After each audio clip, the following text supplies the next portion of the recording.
have other students that, you know, the format is online format. So one of the things we have, like I have a student that's battling with cancer and chemotherapy. If he comes to class, he's going to get probably infected by some kind of flu or cold. So one of the things that he does is that he makes sure he takes online courses, and so that will cater the accommodations for those online courses for him.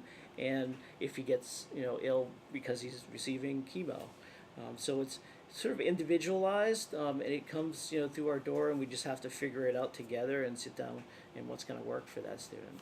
And one of the things that I'll give everybody too is just the list of accommodations that we provide, Okay. that are just the basic kind of straightforward accommodations. Of course, there's always something more that we give, but it depends on the person as well. But that might be a little bit helpful for you.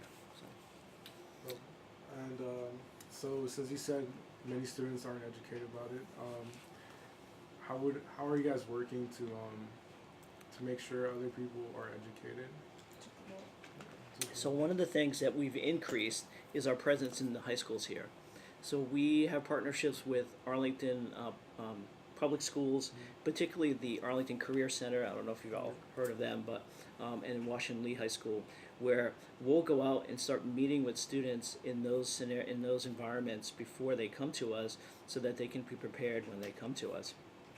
The other thing that we try to do is do like workshops and fairs in partnership with the school systems in the area, and we give presentations to parents about what to expect in transition, how we're different than what their student might have been getting from K to 12, because it's drastically different. They're no longer going to get that aid in class to help them, kind of thing.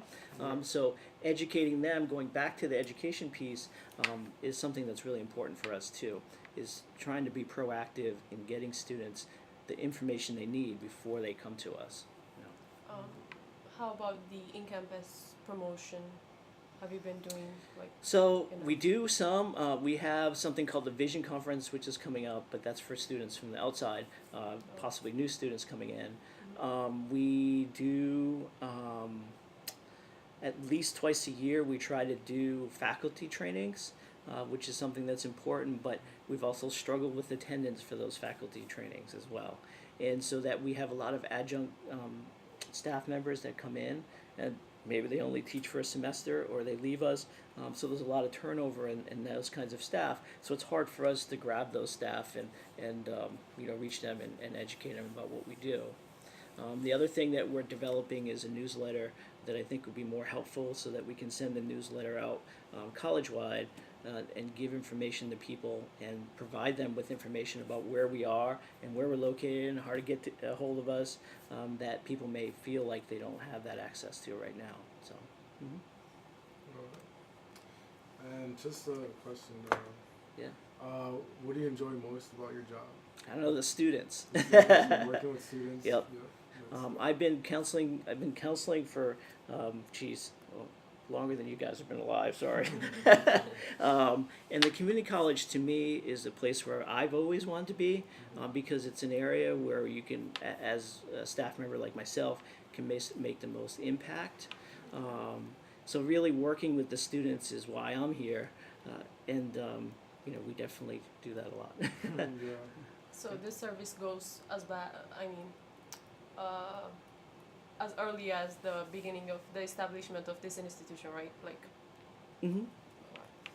Yep. So when it does go by law. So when you look at like the Rehab Act of 1973, that's one of the ones that we go by for accommodations and building accommodations and supports.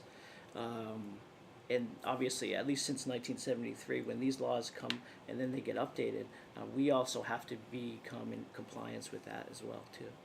And I think that's all the questions for today. That was easy. Yeah. Thank you so much for your No time. problem. So the other thing that I brought you all to is